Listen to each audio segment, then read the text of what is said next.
So guys, instant match reaction. It finishes Roma 3, Manchester United 2, but that does not matter. Manchester United, not Ole Gunnar Solskjaer, are now in the final of the Europa League once again, and we will face Villarreal in the finals. They have just knocked out Arsenal, and you know what? Just for a second, Arsenal FC, never change. You know, 9th in the Premier League, just got knocked out of the Europa League to Villarreal, and you know, never change Arsenal, but forget about that. Let's celebrate that Manchester United have overcome the semi-final stage at last. We are in a final of a competition, and we now have a chance to go on and win our first trophy under Ole Gunnar Solskjaer. It's exciting times. I know it's the Europa League. We've won it before, but as I said in previous videos, you know, to get our first trophy for Ole Gunnar Solskjaer and to get another trophy for these players, I think we, you know, do massive favours for them. So I'm really excited for that game now. And to be honest, for tonight's game, I did not expect as many goals as we saw. Of course, I think it finished 8-4 in aggregate, 9-4, something like that. So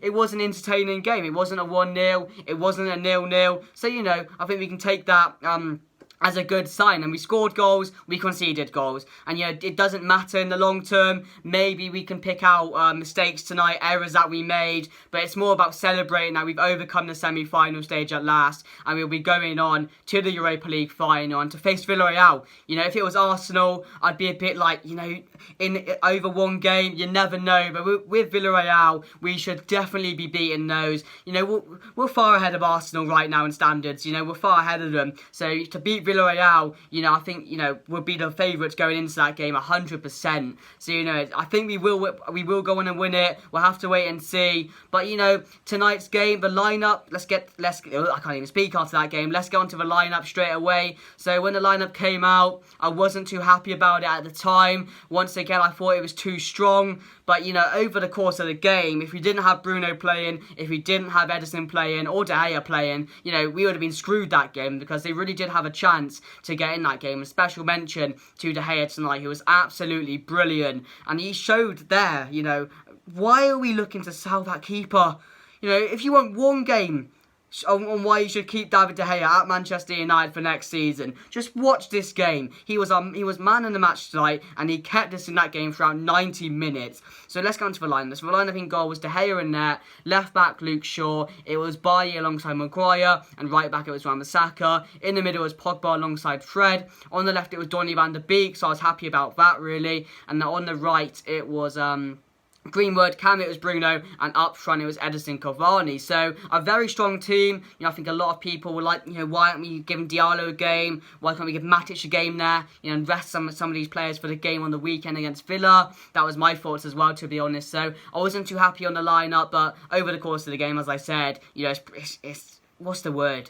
It was key that we had those players in the team from the start. So in the first half, you know, early game, we are really poor. We gave possession away. We gave way too many chances away to Roma. And of course, you know, after that, we go 1-0 ahead. Once again, Edison Cavani, you know, our main man, Al Matador, sign the contract and be here for next season, please. You know, the finishing god, and another goal for him, another 2 goals for him today, to seal the win, I was going to say, to seal the qualification into the final. So that was the first half. In the second half, of course, we made a few changes. Brandon Williams came on, Tellers came on, and as I said at the beginning, you know, those were the 2 changes that really changed the game for Roma, in my opinion, because they were getting more chances, they were getting much more space on the wings, and that's where they got a lot of crosses in for their goals as well. So, you know, then they get another goal, they get level, make it 2-1, and then you're thinking, no, they can't. And shortly after that, they could have made it 3-1,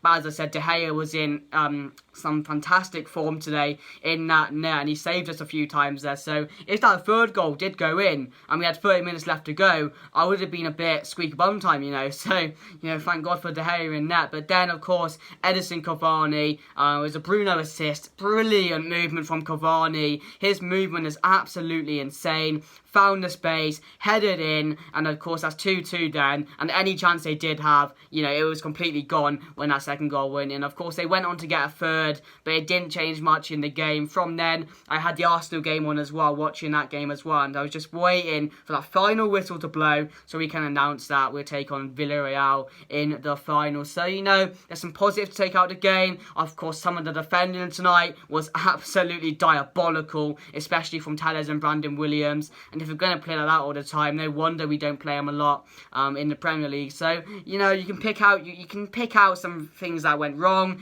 but the majority of people will say, yes, we've overcome the semi-final stage, we're heading into a final, and let's just celebrate that. But my player ratings over the game, I'm going to say De Gea, man of the match tonight for me. I'm going to give him a 8 out of 10. Yes, he conceded 3 goals, but he kept us in the game. You know, we could probably lost that game by more goals, and they probably would have had a stronger chance to go on and win the game and win the tie if it wasn't for De Gea. So, fair play to him. Man of the match, 8 for me. Luke Shaw, 6. You know, didn't do too well tonight. Didn't have too many chances to get forward. So, yeah, 6. Bailly tonight, 6 as well. I thought, you know, coming back in alongside Maguire, I thought he was pretty good, you know, consistent. Of course, got a yellow card, I think, early on, didn't he? I'm not too sure. Made a really, really horrible tackle on Mkhitaryan, headbutted the guy. And then, yeah, 6. Maguire, 6. Wan-Bissaka, 6. The whole defence could probably get a 6 there, in my opinion. Just average, really. So, yeah, all a 6. In the middle, Fred. I'm going to give Fred a 7 today. I thought in midfield, especially in the first half, Fred was looking good. Of course, he got the assist. And, yeah, we've needed this from Fred. We needed some consistency. We've needed a good performance from Fred. And we got it today. So, you know, happy with that. Of course, you could say it was at fault for that second goal, you know, doing some trickery and then giving the ball away. But overall, I thought he had a good game. Pogba, 7 as what? Pogba today, probably a 6. But you could give him a 7 in my opinion. I didn't think he was too involved in the game. But you know what our game plan was really. To just try and defend. Try and hit him on the counter-attack. But, you know, we had to just be professional about it. And make sure we got through to the next round. That's what we did. So, yeah, 6.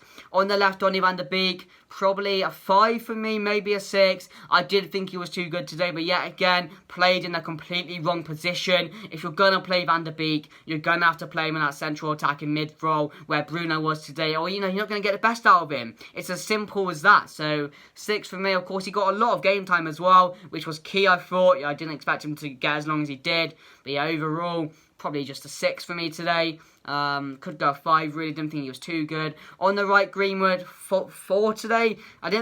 Greenwood for me was really, really poor today. I don't think he got much of the ball. I mean, he had one opportunity when Bruno played it into him, he missed it, but overall, he didn't have much of the ball, didn't get too many opportunities, so 4 for me, disappointing. And Cavani, a strong 7 from me tonight. Of course, scored 2 goals. As I said, his movement is absolutely brilliant, and get him signed up for an extra year, because we're going to need him next season. And because if we don't, then Martial and Greenwood are going to have to step up in that striker role. And do I trust him to score as many goals as Cavani has this season? No, I don't. I'll be as consistent as him? No, I don't. But yeah, overall, well, I've got to do Brandon Williams and Telles. You got 45 minutes. I'm both going to get a 4 for me. Really, really poor. But probably due to a lack of game time. But overall, Ole Gunnar Solskjaer's rating today, I'm going to give him a 5. I didn't think he put out the correct lineup for me. Played a team that was too strong in my opinion, but if you think about it, it did work out in the end because Cavani started, who I didn't put in my lineup, scored 2 goals. Bruno started, assisted the goals. So, you know, there's ifs and buts in there, but, you know, at the end of the day, Manchester United are now through to the Europa League final. We'll take on Villarreal, so, you know, it's going to be a really exciting game, and hopefully we can get our first trophy under Ole Gunnar Solskjaer. But tell me what you guys think down below. If you did enjoy, make sure to drop a like, subscribe down below also, and I was going to say also subscribe, I also said that. But anyway, guys, that's going to be the end of the video. I'll see you guys later. Peace out.